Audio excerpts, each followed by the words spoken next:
Welcome to Homestand Sports, the podcast for the passionate fan. I'm your host, Albert Vartanian, and I'm joined, as always, by my co-host, Justin Pooni, who was nearly brought to tears following the Nikita Zadorov trade to Vancouver. Tears for Zadorov. Well, on today's show, the Vancouver Canucks won the Zadorov sweepstakes. Does that trade make them a legit contender in the West? What's next for Corey Perry? And did the Rangers just drop the best jerseys in hockey? I don't think so. Lots to get to and lots to answer, so let's get this party started. I'm Albert Vartanian, and this is Homestand Sports, where stories, not stats, take center stage.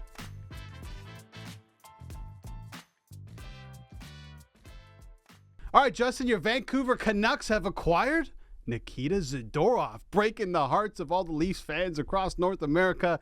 And the Flames kind of got fleeced on this one. I'll get your take on it, but they got a 5th rounder and a 3rd rounder from the Canucks for Zadorov.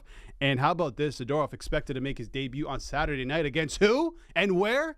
In Calgary against the Flames. Zadorov, 6'6", 248 pounds so far, has a goal and 5 assists in 21 games this season. So he obviously strengthens this Canucks blue line. But does this move make the Canucks true players in the West now? Absolutely, Albert. Look, this was the biggest weak point of the Vancouver Canucks. They had the defense core that was, playing very well. They had to break up the Hughes and Hronek pairing to kind of balance it out at certain points because, look, when you have those two guys that eat up a whole lot of minutes that could score a whole lot of points on your top pairing, they take up a lot of attention. This move is a masterclass by Jim Rutherford and Patrick Allvin. Let's go back to a couple days previously when they traded Anthony Beauvillier to the Chicago Blackhawks in essentially a salary dump. They got back a 5th round pick. Chicago retained all of Beauvillier's salary. But when I look at this, what does Patrick Allvin do? He turns around, acquires a guy who can play in the top 6, 6'5", a big guy, can play that playoff style brand of hockey, can play on the right side or the left side, whatever. This was a big win for the Vancouver Canucks. For the first time in a long time, Albert, as a Canucks fan, I was almost brought to tears because they made a move that actually made sense and where the fans and people alike were not crapping on the Canucks. They were talking about how the Flames got fleeced. Look, when you look at last year, Luke Schenn got dealt from those Canucks for a 3rd round pick. And then this year, essentially what the rumors are saying is that the Flames wanted a 3rd round pick and a little bit more than just a 5th to trade him in division. But still, we were talking a couple weeks ago where Flames fans thought they were going to get a 2nd round pick, maybe a 1st round pick as you get closer to the deadline. But Patrick Allvin and Jim Rutherford did their business early. The other positive for the Canucks is this. Zadorov comes in on December the 1st. 3/4 of the season are still left. He's going to have a almost as full of a season with the Canucks, which also helps the UFA, where Zadorov will be in July. Look, Zadorov was high on the Canucks list anyway because he's obviously a client of Dan Milstein, who has Mikheyev, Kuzmenko, and a whole bunch of other Canucks players under his agency. So there's that familiarity with him there. On the ice, it's a slam dunk, makes it more physical. When fully healthy, you have a guy in Ian Cole, you have a guy in Carson Soucy, you have a guy in Tyler Myers, Nikita Zadorov, Philip Hronek. You have guys that, we talked about the Leafs the other day, don't play with that edge. Everybody in the Canucks back end plays with a little bit of edge. Even Quinn Hughes, although he's not going to be physical, he knows how to get in there and get pucks and win battles. Rick Tocchet, since he's been at the helm of the Vancouver Canucks, really wanted to reshape this defense core, kind of follow that Vegas model, have guys that are mobile, and all these guys that are big, they're mobile as well. Big, mobile guys that in the trenches, in the corners, can muck it up, win puck battles. This is exactly what they've done. They've rebuilt this defense core on the fly. It also looks like Ethan Bear might be coming back to Vancouver as well. So what the Canucks are doing is exactly what teams need to do when you want to be successful. You strengthen that defense core. You have a number 1 goalie in Thatcher Demko. You acquired Casey DeSmith before the season, which was a very nice piece of business. Brock Besser's playing well. We know what the big boys up front are doing, but you shored your defense core. So now in the Western Conference, where there's big teams, Colorado, Vegas, LA, Edmonton, the Calgary is playing a lot better. There are big teams. You need big defensemen that can combat that. The Canucks have done that, Albert. And right now, when I look at this team, it was great business by Patrick Allvin and Jim Rutherford. Smart getting the cap dollars out. A guy who wasn't doing anything. Bring a guy in who can impact it on a low cost. A cost that not a lot of us saw. Massive win for the Vancouver Canucks. Definitely playoff contenders, although they lost to Vegas last night. Yeah, listen, I don't think this makes them players because I think they already are players in the Western Conference. But I also don't think this Zadorov move takes them over the top. Like now all of a sudden they're true Stanley Cup contenders. If you watch that game against the Golden Knights, they were pressured heavily. They were bullied by the Vegas Golden Knights. And I think that's just the Canucks. They just have to learn how to play that way. This is essentially just a new-ish team. But you bring in Zadorov. Look, you have Myers and Zadorov as your third pairing. Those two guys are going to cover a lot of ice. They're going to hit a lot of players. And like you said, I mean, this makes the team better. Pretty good decor, good goaltending. But I just don't think that, bringing in Zadorov all of a sudden makes the Canucks a Stanley Cup contender. I think they'll be able to contend in the West, but still a long way to go. I would say 3, 4, 5 years down the line, maybe even sooner, this is going to be a serious force in the Western Conference because it's a relatively young team. And listen, the business is unbelievable. Where did they get one of those picks from? It was from the Luke Schenn deal, wasn't it, to the Toronto Maple Leafs? I believe so, yeah. Right? So they got that pick. They got the Beauvillier pick. They flipped that to bring in a core defenseman, a guy that was wanted by a lot of teams. And one thing that the Canucks had on top of every other team that was involved, at least most teams, and one being Toronto Maple Leafs, is they didn't need Calgary to retain salary. Craig Conroy talked about that this morning, saying, listen, I don't want to trade within the conference, but we didn't have to retain any salary, and that's perfect for us. So, I mean, if you want anybody right now from the Calgary Flames, you can't get them to retain anything. And I thought it was just a great piece of business by the Canucks. And it's interesting because I was not expecting the Canucks to strengthen this early in the season, but it shows you their intent, and they have a clear plan, which a lot of teams, I mean, keep going back to Leafs, but do not have a clear plan of where they want to go. Yeah. The Canucks know exactly where they want to go and how they want to play. And right now, I think it's just a great piece of business. And here's the other thing, too. Ian Cole and Tyler Myers' contracts come off the books. Their UFAs at the end of the season, along with Zadorov, right? We expect the cap to go up. Of course, you got to sign Elias Pettersson to a big-ticket deal, which is going to eat up cap space. But the Canucks are, they're finally getting back all that cap hell from the Jim Benning era, all those horrible contracts, right? They're starting to come off the books, and we're starting to see Patrick Allvin and Jim Rutherford reshape this organization, reshape this franchise into the direction they want to go to. And also, I want to say this. For Nikita Zadorov, right, coming into this locker room, who also are your assistant coaches? Sergei Gonchar and Adam Foote, two great defensemen in their time who have done a wonderful job in teaching this defense corps how to, play the modern game. And who are two other better teachers than those two guys to learn from? So when I look at this situation, it was a win-now move that they had to make. Now, look, we'll see what happens still, how it shakes out. What also is really good is they took Zadorov away from their enemies, right? Colorado was in on him, right? Vegas probably wanted to sniff around him. L.A., my favorite one was, of course, the Toronto Maple Leafs that we got to snipe him from. I think most teams are looking for a depth guy like that. Exactly, right? So what the Canucks did was a tidy piece of business, and I love that they got it done early. That, to me, is the biggest thing, the fact that they were able to get it done early, not wait till the deadline, not, play, sit on your hands like Brad Treliving is, or kind of twiddle around and hope something magical happens. Go out there, make it happen. That's what the Canucks have done. And I believe this is a win for this organization. Yeah. It's also a confidence boost for that locker room because you bring in a guy like this who was, probably one of the top trade big targets right now. Bring him into that locker room. It shows, hey, we've got to a great start. The front office is rewarding us by bringing in another piece that can help us push forward to the playoffs and hopefully make a decent run of the playoffs. I agree, Albert. The Canucks are not going to go to the Stanley Cup final this year, but can they maybe win a round? Maybe, right? And absolutely. And as for Canucks fans, that's something to build forward on. That's something to look forward to. So again, non-biased / kind of biased, but again, impressive week for the Vancouver Canucks and their front office. Were you really going to cry? Were you really almost in tears? Dude, getting a depth defenseman when I saw that, right? Because you have to account for the Beauvillier trade. No, we're talking about tears, though. Tears. Yes. Do you know how hard it's been being a Canucks fan? Tears in November. Seeing Louis Eriksson getting 6x6. Oh, my God. Right? Jay Beagle, Antoine Roussel. The list goes on of horrible contracts. Oliver Ekman-Larsson. Horrible contracts. To have your front office make a smart move in getting rid of Beauvillier, who was making a big chunk of change, then to clear all that cap space, and then to acquire a player in division for such a low price, and to make an immediate impact. Albert, it's a great move. I'm starting to cry right now. But Beauvillier came in the Horvat trade. He did. So I mean, they're playing 3D chess over there. So the Horvat trade technically was Horvat for Hronek, Zadorov, and Pius Suter, right? So you get two top 4 defensemen, or one top pairing defenseman, one, top 6 defenseman, and a young player for a guy who's hasn't literally lived up to the potential of that 8-year deal he got on Long Island. Yeah, I'm interested to see what happens moving forward. Listen, the decor looks good, and now it's time to play. But I don't think the Canucks are done yet. No. For some reason, I don't think they are. They might make another move, but we'll see what's going to happen. Okay, coming up after the break, we're going to have Steven Psihogios of NorthStar Bets join us. We'll get his thoughts on the Zadorov trade. He's got some picks for tonight's action in the NHL. And yes, we'll talk about the Boston Bruins playing the Toronto Maple Leafs. And is anybody on the Leafs going to step up to Marchand? Stevie chimes in after the break.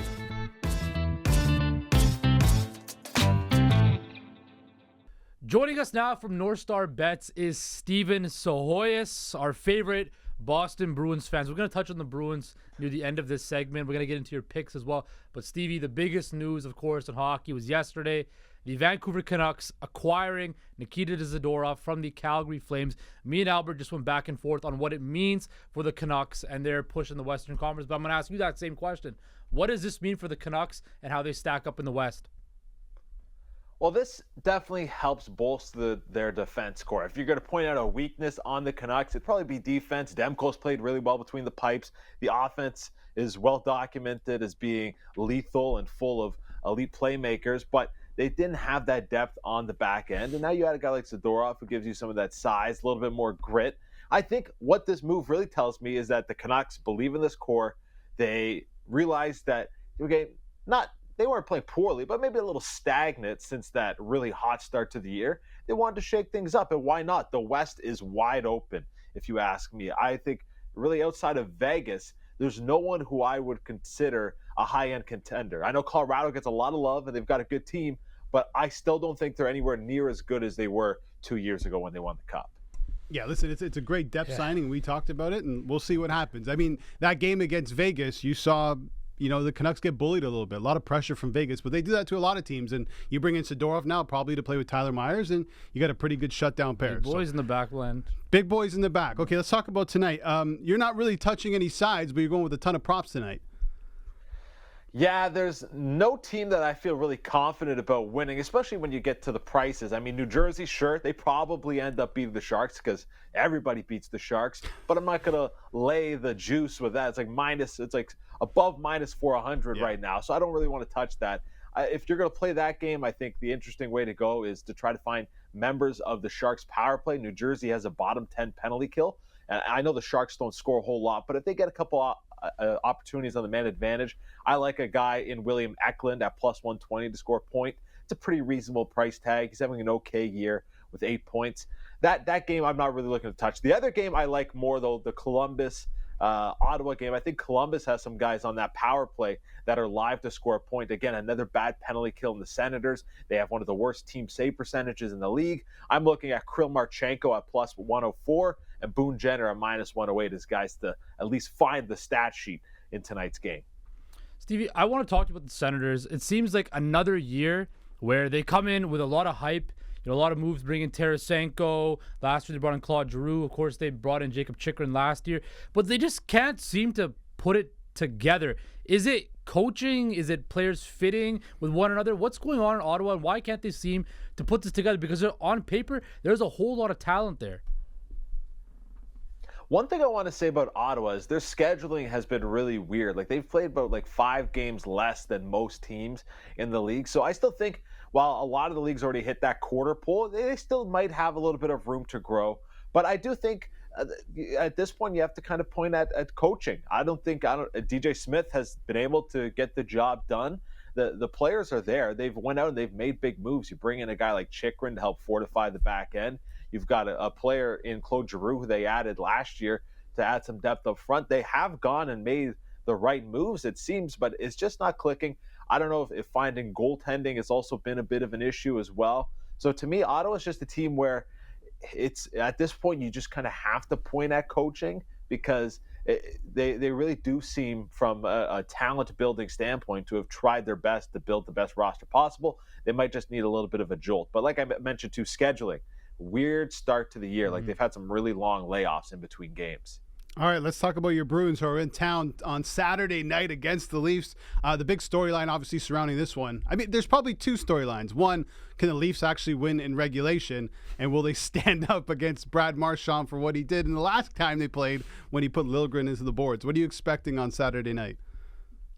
Well, I'm not expecting much pushback, although I do have a theory that the Leafs, who have become the darlings of manipulating LTIR, are going to get Reeves to drop the gloves with someone sometime soon. He's going to go on IR with a knuckle injury or a finger injury. Something's going to happen there. They're gonna put him on Robidas Island there with Klingberg. Jeez, brutal offseason.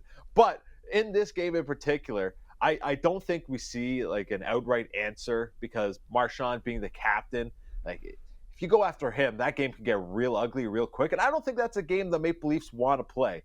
I expect Boston to win that game. They bounced back last night after losing 3 in a row. And I'm not seeing it from the Leafs. Like the Kraken have been one of the worst teams in the league when you look at save percentage, when you look at offense. They've been brutal this year. And to not be able to win that game convincingly, I mean, the Leafs, they have a tendency to make the easy look difficult, but in a tough matchup, I think Boston comes out and is the much more ready team, and they win that game. Who knows? It probably goes to overtime or shootout like every Leafs game goes, but I do like the Bruins to come out on top in that one. Yeah, it's essentially a pick 'em right now. On NorthStar Bets, the line is set at 6 for total goals. I'm going to take a whole lot of intimidation, the over on intimidation for the Boston Bruins and the Toronto Maple Leafs. The over on intimidation. I don't know if you can get paid out on that over at NorthStar Bets. Maybe one day. I think they're going to have me set that line later today, actually. That's what Stevie's doing after the show. He's putting that line in. Stevie, thanks so much, buddy. Appreciate it. Yeah, no problem, guys. Enjoy the hockey this weekend. All right, thank you.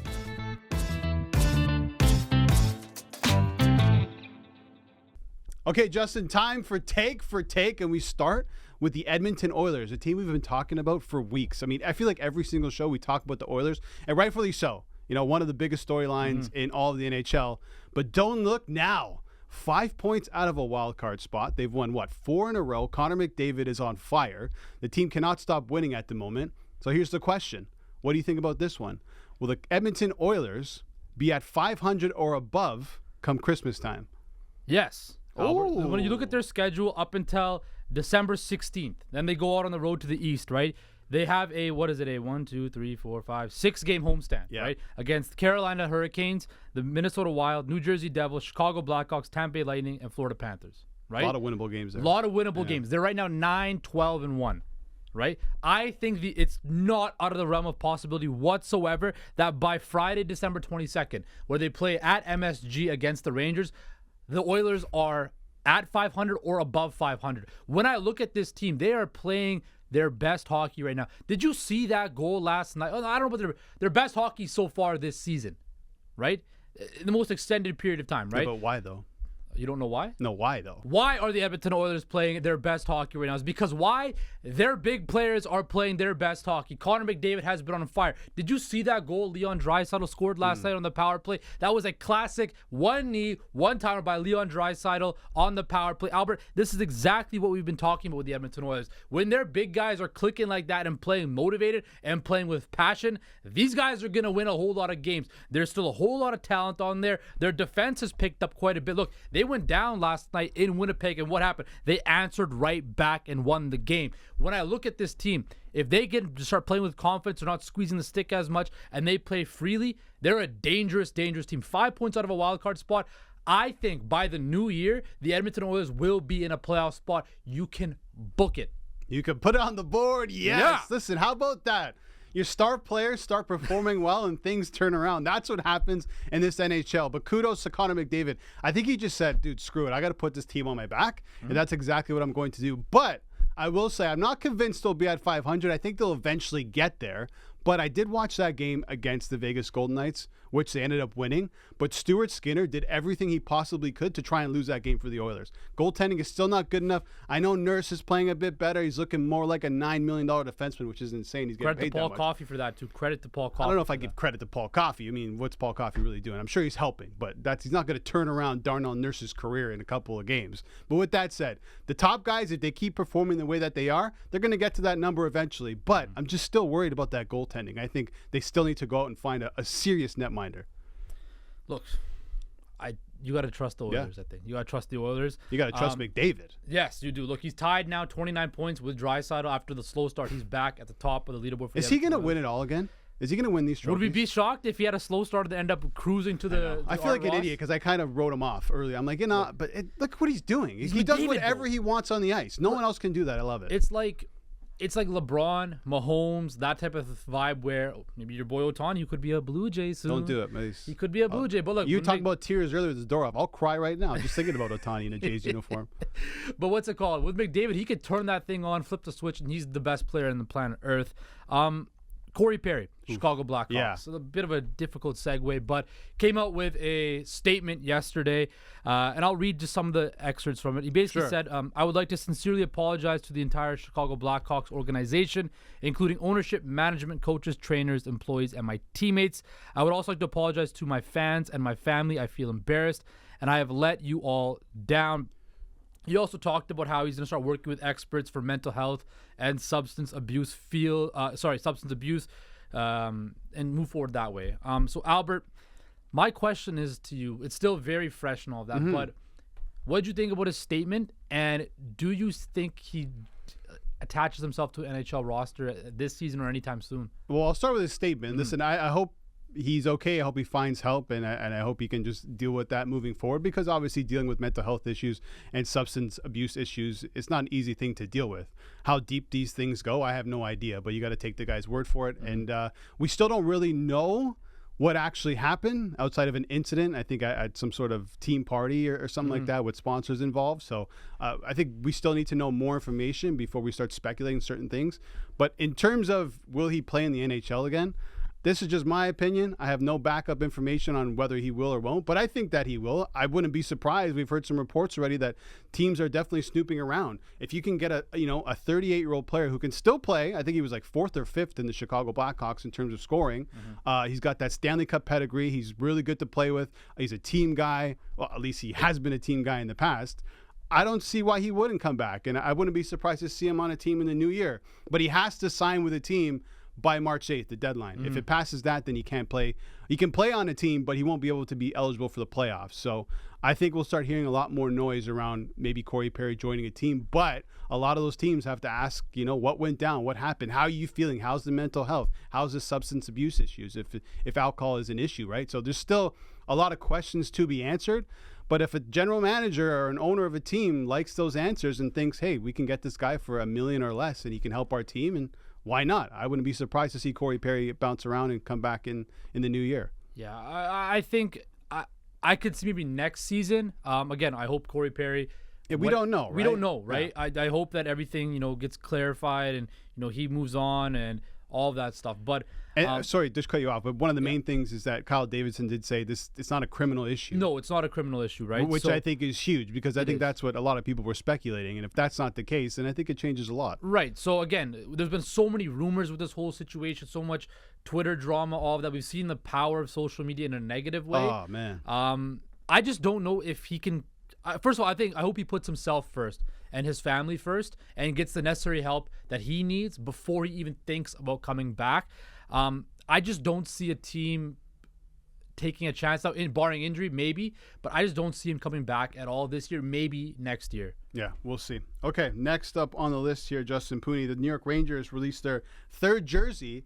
And are you thinking that it's one of the best jerseys in hockey right now? No. Okay, thank you. I think it's one of the worst jerseys because social media went a little bit crazy with these jerseys. Because you know why, Albert? When I look at the New York Rangers, and we've had discussions off camera about the best unis in hockey, right? We talked about the other day about Patrick Kane might have the holy trifecta of jerseys in his rotation with the Blackhawks, the Red Wings, and the Rangers, right? The iconic blue shirt Rangers, one of the best jerseys in all of sports, in my opinion. And to bring out this kind of you said a glorified practice jersey. I never said that. Did you not say that? No, I said the emblem is way too big. The emblem is way too big. Well, I think it's a glorified practice jersey, okay?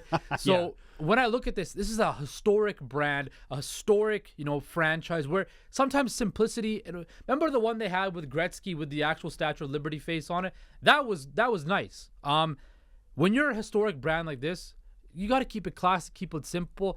This was kept way too simple, and it discredits the whole New York Rangers brand. I think I just don't like it whatsoever. Wow. I mean, it is what it is. I mean, they want to sell more jerseys, and that's why these things come out. I think it's fine, but I mean, the crest is too big. If you're looking at best jerseys, to me, I still have the Blackhawks at the top of the list for the longest time. Really? But when I saw that Patty Kane on the back of the white Red Wings jersey, I'm like, that's up there. That might be one of the best. But if you're looking at like best jerseys in hockey, I think you're looking at original six.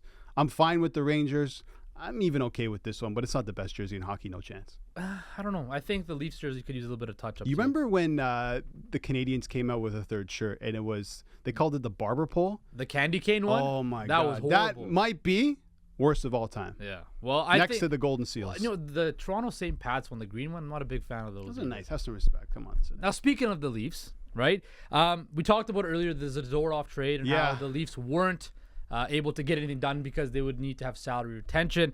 So, Albert, you get the final word on this, and I hope you bring the heat because my question to you is this. Will lack of cap space hurt the Leafs moving forward and making any moves to improve this roster? Yeah, I wasn't expecting to do this final word, but this is what I got. This one's all off the dome, okay? So the question is it going to hurt them? Yes, and already has, right? They wanted Zadorov, and why couldn't they get him?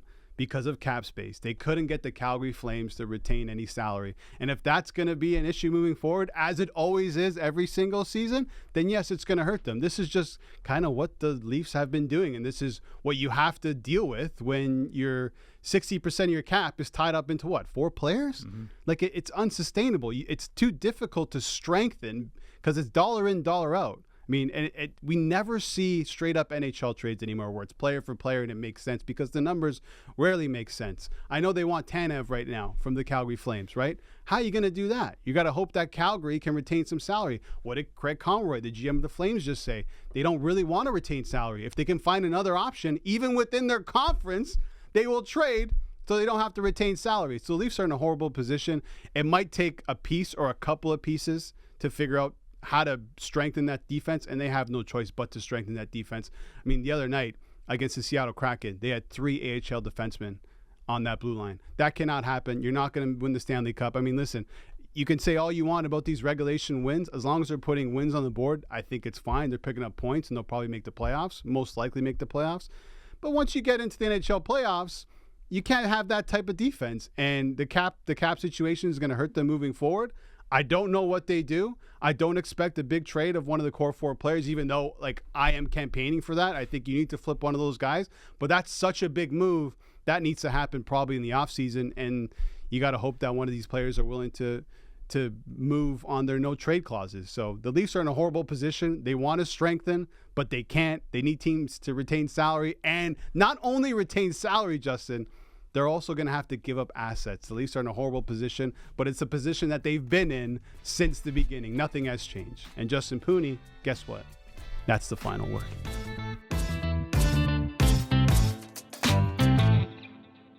All right, that's it from us. Thanks for listening to Homestand Sports. We'll be dropping episodes throughout the week, so keep your eyes peeled for that. You can find Homestand Sports anywhere you download your podcasts, including Apple, Amazon, and Spotify. Thanks again for watching. I'm Albert Vartanian, and this has been Homestand Sports, where stories, not stats, take center stage.